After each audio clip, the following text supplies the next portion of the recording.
City post live में आपका स्वागत है। मैं हूं आपके साथ मुकेश कुमार सिंह।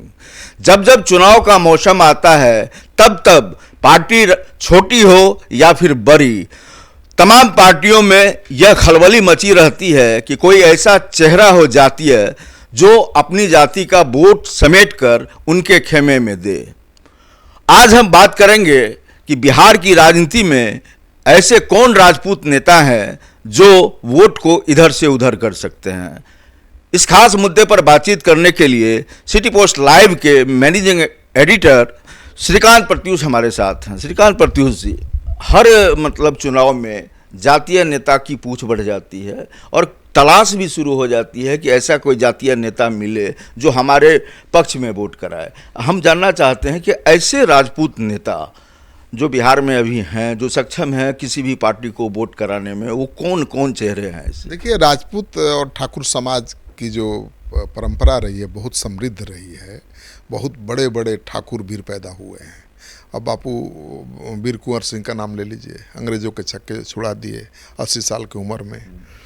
हाँ, और कितने बड़े बड़े योद्धा थे राजपूत समाज के। और राजपूत समाज को तो माना ही जाता है कि रक्षक होता है, गरीब कमज़ोर लोगों का रक्षक होता है। क्षत्रिय रक्षा करना उसका धर्म है। तो अगर बिहार में कोई बड़ा राजपूत का नेता होता आज की तारीख में, चाहे हुआ होता, मुझे लगता है तो उसी को वोट ट्रांसफ़र कराने का अवसर मिलता। आज की तारीख में बिहार में कोई बड़ा राजपूत का नेता दिखाई नहीं दे रहा है। एक ज़माना था कि ठीक है, यहाँ पर रघुवंश प्रसाद सिंह हुआ करते थे, आरजेडी के नेता। वो उनकी छवि बहुत अच्छी थी और भाई वीर कुंवर सिंह से तुलना तो किसी के नहीं कर सकते। तो लेकिन आज के ज़माने के हिसाब से वो अच्छे नेता थे, बड़े कद वाले नेता थे, केंद्र में मंत्री भी रहे और लालू यादव के साथ बहुत वफादारी निभाई। अपमानित होने के बावजूद भी कभी उन्होंने लालू जी का साथ नहीं छोड़ा, मरते दम तक। आखिरी क्षण में उनका अपमान भी बहुत हुआ, तेज प्रताप ने अपमान भी किया। तो अब वो रहे नहीं हमारे बीच। उसके बाद कुछ बाहुबली थे जो राजपूतों के, ठाकुरों के नेता के रूप में उभरे। प्रभुनाथ सिंह अपने ज़माने में बड़ा नाम हुआ करता था, लेकिन वो रघुवंश बाबू जैसे नहीं थे, उनकी छवि अलग थी। वो वाकई नेता थे। ये सब बाहुबली थे। बाहुबली भी ठाकुरों के नेता अपने को मानते हैं। तो उसमें एक प्रभुनाथ सिंह भी थे, आनंद मोहन थे। तो ये दोनों बाहुबली अपने को ठाकुरों का नेता मानते थे। जगदानंद सिंह थे, लेकिन जगदानंद सिंह बिहार के ठाकुरों के नेता कभी नहीं बन पाए। वो रोहतास और शाहाबाद, खासतौर पर सासाराम के इलाके के ठाकुर के बड़े नेता थे। श्रीकांत जी, जैसे कि सत्येंद्र नारायण सिंह एक बड़ा चेहरा था बिहार में, लेकिन उसके बाद के कालखंड को अगर देखें, आपने जैसे कि कहा कि बाहुबलियों की बात, रघुवंश बाबू राजद के साथ रहे और निश्चित रूप से सामाजिक न्याय की अगर बात करेंगे तो पुरोधा के तौर पर थे। लेकिन ऐसा चेहरा रघुवंश बाबू भी नहीं थे जो तमाम बिहार का जो इलाका है वो तमाम वोट। वो तो सत्येंद्र बाबू ही थे। उनके बाद कोई राजपूत का, ठाकुर का कोई बड़ा नेता हुआ ही नहीं जो अपने समाज के वोट को इधर से उधर कर दे। अब देखिए, हर जाति के नेता हैं। कुर्मी कुशवाहा के नेता नीतीश कुमार हैं, यादवों के नेता लालू जी हैं, पासवान के नेता चिराग पासवान हैं, पहले रामविलास पासवान जी हुआ करते थे, माझी मुसहर के नेता जीतन राम माझी हैं, कुशवाहा के नेता उपेंद्र कुशवाहा हैं, कुर्मी के नेता नीतीश कुमार हैं। सब दल के नेता हैं। मुकेश सहनी हो गए निषादों के नेता जो अपना वोट बैंक ट्रांसफ़र करा सकते हैं। ठीक है, लेकिन आज की तारीख में देख लीजिए, कोई ठाकुर का ऐसा कोई नेता नहीं है जो ठाकुर समाज का वोट बैंक पूरी तरह से ट्रांसफ़र करा सके। तो ठाकुर समाज मेंटली, मानसिक तौर पर वो एनडीए, प्रो एनडीए है, लेकिन फिर भी लालू यादव वोट लेते रहे ठाकुर समाज का। एक ज़माने में तो उनके 4 सांसद हुआ करते थे, चारों ठाकुर ही थे। ठीक है, तो ठाकुरों को लगा कि हमारा नेता कोई नहीं है, हमारा अस्तित्व तो मिट जाएगा। तो उन्होंने अपनी रणनीति में बदलाव किया। जिस पार्टी ने ठाकुरों को उम्मीदवार बनाया उसके पक्ष में ठाकुरों ने वोट करना शुरू किया। उसी का नतीजा था कि लालू जी को 4 राजपूत सांसद मिल गए। ठीक है, लेकिन अब वो दोहराना बड़ा मुश्किल है। अब तो आप देख लीजिए कि ठाकुरों का कोई बड़ा नेता ही नहीं है सत्येंद्र बाबू के बाद। ठीक है ना, सत्येंद्र बाबू भी वोट पोलराइज नहीं करते थे। वो ऐसा नहीं था कि ठाकुर वो कह दिए वो वही करेंगे। सम्मान बड़ा था उनका। सम्मान उनका बड़ा था, नाम बड़ा था, लेकिन एक तो था ना भाई कि उनको ठाकुर कह सकते हैं कि हमारे नेता हैं। आज की तारीख में कौन ऐसा ठाकुर है नेता जिसको ठाकुर सर उठा के कह सकें कि हमारा नेता है? कोई नहीं है, बिल्कुल नहीं है। और जैसे राजीव प्रताप रूढ़ी की बात करें, इसके बाद पूर्व सांसद आनंद मोहन की बात करें, नीरज सिंह बबलू की बात करें, किशोर कुमार मुन्ना की बात करें, तो इन लोगों को आप किस रूप में देख रहे हैं? देखिए, प्रभुनाथ सिंह हो गए, आनंद मोहन हो गए, नीरज सिंह बबलू हो गए, मुन्ना हो गए, ये सब ठीक है, बाहुबलियों की छवि थी इनकी। ये बाहुबली थे अपने ज़माने के बड़े, और आगे चल करके ठाकुरों ने माना इनको नेता, ऐसा नहीं है। लेकिन कोई पूरे बिहार के ठाकुरों ने नेता माना, उसमें से एक ही नेता मुझे दिखाई देता है जिसने कोशिश की ठाकुरों का नेता बनने की, वो है आनंद मोहन। उन्होंने कोशिश की, केवल बिहार में नहीं, देश में भी कहीं ठाकुर का कोई कार्यक्रम होता है तो वहाँ जाते हैं, क्योंकि वो ज़्यादा लड़ाकू हैं, ज़्यादा अग्रेसिव हैं, तो ठाकुर समाज उनके साथ खड़ा भी हुआ। उन्होंने एक भूल की लालू जी के साथ जाकर, नहीं तो बड़ा नेता एक ज़माने में बहुत तेज़ी से उभर रहे थे ठाकुरों के। लग रहा था कि सत्येंद्र बाबू के बाद एक बड़ा नेता ठाकुरों को मिल जाएगा, लेकिन लालू जी ने उनको तोड़ लिया, अपने साथ खींच लिया। आनंद मोहन के घर पर भी साधु यादव गए थे। हाँ, तो उसके बाद उनका क्रेज गिरा। अगर वो उसी लाइन पर चलते रहते तो बहुत बड़ा नेता होते आज की तारीख में। लेकिन अभी भी उनको उम्मीद से देख रहे हैं नीतीश कुमार भी और लालू यादव भी। भाई, उनकी जेल से रिहाई में केवल नीतीश कुमार का योगदान नहीं है। आज तेजस्वी कहते हैं ना कि देखिए, बाहुबलियों को, अपराधियों को सरकार छुड़वा रही है, कानून बना रही है उनके लिए। लेकिन उसी समय उनकी रिहाई हुई थी जब यहाँ पर महागठबंधन की सरकार थी। नीतीश कुमार लालू जी के साथ थे। नीतीश कुमार से आनंद मोहन की रिहाई के लिए कितने दिनों से मांग हो रही है। आनंद मोहन फ्रेंड्स क्लब और जो भी राजपूतों के कई मतलब संगठन, इनका फ्रेंड्स ऑफ आनंद है, और ये लगातार दिल्ली के जंतर मंतर पर धरना भी दिया गया, बने लगातार प्रदर्शन और धरना का दौर रहा। नीतीश कुमार कभी हिले नहीं, कभी उन्होंने जेल से निकाला नहीं, कुछ नहीं किया। लेकिन जब महागठबंधन की सरकार बनी तो निकल गए। कैसे? लालू जी की अहम भूमिका थी। लालू जी के दबाव पर आनंद मोहन की रिहाई हुई। लेकिन अब यहाँ एक और चूक हो गई उनसे। लालू जी के पहल पर उनकी रिहाई हुई और लालू जी को ही मेन मौके पर धोखा दे दिया। आप चेतन आनंद की बात कर रहे हैं? बिल्कुल, चेतन आनंद तो आरजेडी के विधायक थे। भाई, आनंद मोहन को मौका तो दिया लालू जी ने ही दिया ना, फिर राजनीति में पांव जमाने का। पत्नी को भी लड़ाया, बेटे को भी लड़ाया। पत्नी नहीं जीत पाई, बेटा जीता, विधायक भी है। लेकिन विश्वास मत के दौरान तेजस्वी यादव को छोड़कर कैसे रात में 12-1 बजे आनंद मोहन उठा लगे अपने बेटे को, तो उससे भी थोड़ा धक्का लगा। लेकिन आज की तारीख में अगर बात करें तो राजपूतों को, ठाकुरों के एक बड़े नेता के चेहरे के रूप में केवल आनंद मोहन ही बचे हैं। राजीव प्रताप रूढ़ी का नाम लिया आपने, वो बड़े नेता हैं, बहुत योग्य भी हैं, काबिल भी हैं। अब राबड़ी और लालू को हराने वाले नेता तो वही हैं ठाकुरों के, और बहुत पढ़े लिखे हैं, बहुत शालीन हैं। लेकिन उनको बीजेपी ने कभी ठाकुर का नेता बनने ही नहीं दिया। अब देखिए ना, पहले मंत्री थे केंद्र में, और एक मंत्री बने और हटाया तो दोबारा उनको मौका ही नहीं मिला। यानी उनके कद को लगातार छोटा ही किया गया। बीजेपी ने बढ़ाया ही नहीं, ठाकुर का नेता बनने ही नहीं दिया। तो क्षेत्रीय ठाकुर नेता तो मिल जाएंगे आपको। राधा मोहन सिंह भी मोतिहारी और चंपारण के बड़े ठाकुर नेता हैं, लगातार चुनाव जीतते रहते हैं। राजीव प्रताप रूढ़ी चुनाव अपना जीतते रहते हैं लालू परिवार के खिलाफ। लालू जी को भी हराया, राबड़ी जी को भी हराया, और उनकी बेटी को भी हराया। तो ठाकुरों के बड़ा नेता नहीं है वो, और उनमें गुण है बड़ा नेता बनने की। अरे बहुत स्मार्ट हैं, यंग हैं अभी भी, हाँ, बहुत एनर्जेटिक हैं, पढ़े लिखे हैं, तो उनको प्रोजेक्ट कर सकती थी बीजेपी। लेकिन बीजेपी तो चाहती ही नहीं है कि किसी जाति का कोई बड़ा नेता बने। आप देख लीजिए, बीजेपी में कोई ठाकुर का बड़ा नेता नहीं है, ब्राह्मण का कोई बड़ा नेता नहीं है, किसी भी जाति का कोई बड़ा नेता नहीं है। बीजेपी ही बड़ी है। देखिए, अभी जैसे कि आईपी गुप्ता ने एक रैली करी गांधी मैदान में, और कयास लगाए जा रहे हैं कि 7 लाख से कम भीड़ नहीं होगी, और वे पान समाज के नेता हैं, और वे पान समाज के आरक्षण की वापसी के लिए लड़ाई लड़ रहे हैं। तो आईपी गुप्ता भी एक जातीय नेता ही हुए।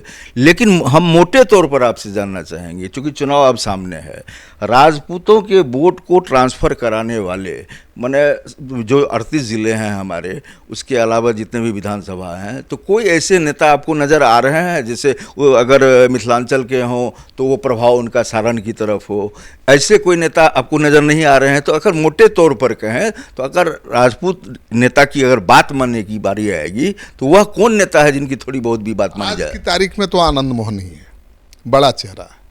और आनंद मोहन इतना दिन जेल में रहने के बावजूद उनकी ठसक बरकरार है और एक्शन में भी हैं, वो पूरे बिहार में घूम रहे हैं। तो ठाकुर का तो कोई बड़ा नेता नहीं है आज की तारीख में जो पूरा बोर्ड ठाकुरों का मैनेज कर सके, किसी एक पार्टी को दिला सके। लेकिन जो हैं उसी में चुनना है। तो आनंद मोहन ठाकुरों के बड़े चेहरे हैं आज की तारीख में, इसमें शक की कोई गुंजाइश नहीं है। और किसी पार्टी ने उनको बड़ा नहीं बनाया है, पार्टी ने नहीं बनाया है, उनका अपना कद है। वो ठाकुरों के लिए लड़ाई लड़ते रहे हैं। पप्पू इनका नाम कैसे बड़ा हुआ? पप्पू यादव और आनंद मोहन की लड़ाई चली, उसी में नीरज बबलू का भी नाम हुआ, उसी में किशोर कुमार मुन्ना भी। ये सब तो जो ठाकुर बाहुबली हैं उसी लड़ाई से चमके। पप्पू यादव भी बड़े यादवों के नेता बन गए और आनंद मोहन भी बड़े ठाकुरों के नेता बन गए।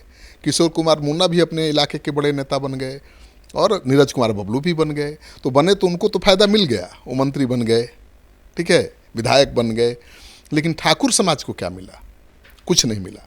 ये आनंद मोहन भी तो परिवारवाद के शिकार ही लग रहे हैं ना। और देख रहे हैं कि बेटा बना विधायक, पत्नी जो है सांसद हैं अभी, और ये छोटे बेटे के लिए भी प्रयासरत हैं, बेटी के लिए भी प्रयास में हैं लगे हुए। तो ये एक तरीके से हम अगर कहेंगे कि ठाकुर समाज के लिए इन्होंने बहुत कुछ किया हो, तो इस पर आपकी क्या राय है? नहीं, ठाकुर समाज के लिए तो कुछ खास मुझे नहीं पता है क्या किया है, लेकिन ठाकुर समाज के मान सम्मान के लिए आवाज़ तो उठाते ही रहे हैं। लालू यादव की पार्टी में रहते हुए आवाज़ उठाई थी जब मनोज झा ने ठाकुर का कुआं कविता पढ़ा था तो, और उसी को बड़ा आधार बनाया था आरजेडी छोड़ने का, ये भी आपको याद होगा। तो जानते हैं कि सेंटिमेंट को कैसे भुनाया जाता है। तो नेता का तो गुण है ही ना है। वो ठीक है, कुछ नहीं किए ठाकुरों के लिए, लेकिन ठाकुरों के जहाँ मान अपमान की बात होती है उस पर बोलने वाला भी तो एक नेता होना चाहिए। वो आनंद मोहन नहीं बोला। तो आनंद मोहन ही आज की तारीख में एक बड़ा चेहरा है ठाकुरों के। लेकिन अब उनको अहमियत कितनी मिलेगी? बड़ा चेहरा, बड़ा नेता कब होता है किसी जाति का? जब उसको अपने समाज का साथ मिले और सरकार का साथ मिले या पार्टी के साथ मिले। तो पार्टी के साथ कितना मिलेगा ये कहना बड़ा मुश्किल है, क्योंकि वो भी बहुत संतुष्ट नहीं है। भाई जेडीयू में आए ना आरजेडी छोड़कर, तो उनको उम्मीद होगी कि बेटा मंत्री बन जाएगा, ठीक है, और दूसरे बेटे को भी टिकट मिल जाएगा। अभी ऐसी कोई संभावना नहीं दिख रही है। बेटा को भी मंत्री नहीं बनाया, मंत्री आवास तो मिल गया, मंत्री नहीं बनाया नीतीश कुमार ने। और अभी तक दूसरे बेटे को टिकट देने का आश्वासन नहीं मिला है। लवली आनंद का टिकट फाइनल नहीं हुआ है। तो मुझे लगता है कि पार्टी अगर नहीं बढ़ाएगी। लवली आनंद तो अभी सांसद हैं। लवली आनंद कर, उनके बेटे हैं, छोटे आप अब चेतन आनंद की भी बात कर रहे हैं, आप अंशुमान आनंद। अंशुमान आनंद भी चुनाव लड़ना चाहते हैं, आनंद मोहन को लड़ना चाहते हैं, लेकिन उनका सीट अभी फाइनल नहीं हुआ है। चेतन आनंद जहाँ से विधायक हैं वहाँ से चुनाव नहीं लड़ना चाहते हैं, ये भी खबर है। वो सीट बदलना चाहते हैं। क्यों बदलना चाहते हो तो वही बताएंगे। श्रीकांत जी, यह भी एक बड़ा सवाल है कि जो विभिन्न राजनीतिक दल है, एनडीए की बात करें या फिर महागठबंधन की बात करें, हम यह चाहेंगे कि आप दर्शकों को यह बताएं कि कितने नेता किस पार्टी से जो है जीते। पहले तो टिकट कितने दिए गए और उसमें से जीते कितने? देखिए, मैंने आपको बताया मुकेश जी कि ठाकुर समाज का ऐसा कोई बड़ा नेता आज नहीं है जो एक मुश्त ठाकुर समाज का वोट कहीं किसी पार्टी की तरफ ट्रांसफ़र करा सके। ठीक है, आनंद मोहन बड़े चेहरा हैं और प्रभावित कर सकते हैं काफ़ी हद तक, लेकिन ऐसा भी करिश्मा नहीं है कि पूरा राजपूत ठाकुर समाज उनके कहने पर किसी एक पार्टी को वोट दे दे। और इसका फ़ायदा राजनीतिक दल उठा रहे हैं, जिसका फ़ायदा राजपूत समाज को मिलना चाहिए नहीं मिल पा रहा है। अगर ठाकुरों का बड़ा नेता होता तो जो कहता सरकार करती, जो कहता वो पार्टियां करती। लेकिन अब तो कोई बड़ा नेता ऐसा है नहीं जिससे डर लगे। तो अब राजनीतिक दल इसका फ़ायदा उठा रहे हैं कि ठाकुरों को ज़्यादा से ज़्यादा टिकट देकर चुनाव जीत रहे हैं, क्योंकि ठाकुर भी समझने लगे हैं कि हमारा तो कोई नेता है नहीं, तो हमारी भलाई इसी में है कि अपनी जाति के उम्मीदवार का हम समर्थन करें। और जो भी पार्टी हो, चाहे आरजेडी हो, कांग्रेस हो, जेडीयू हो, बीजेपी, जो भी ठाकुरों को अपना उम्मीदवार बनाती है, ठाकुर उसके पक्ष में गोलबंद हो जा रहे हैं।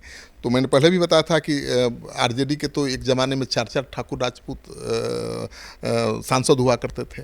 ये साबित करता है ना कि ठाकुर केवल एनडीए को वोट नहीं करते हैं, उस पार्टी के लिए भी वोट करते हैं जो पार्टी उनका ध्यान रखती है, उनकी भागीदारी देती है। और 2020 में एनडीए ने 29 राजपूत को टिकट दिया था। बीजेपी ने 21 राजपूतों को मैदान में उतारा था, जिनमें से 15 जीत गए।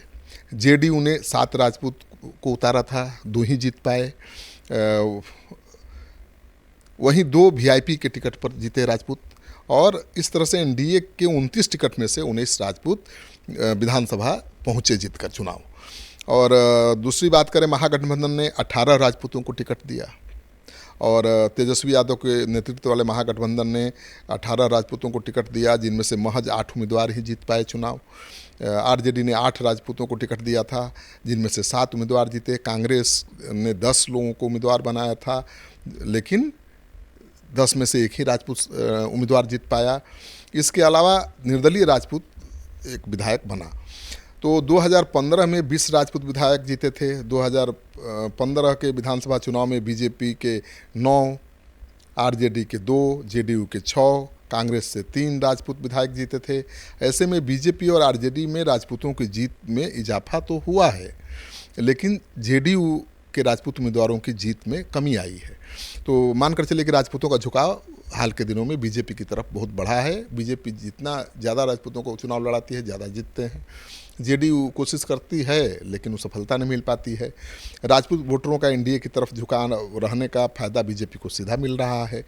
बिहार की जाति जनगणना के अनुसार बिहार में राजपूतों की आबादी आपको पता ही है 3.45% है।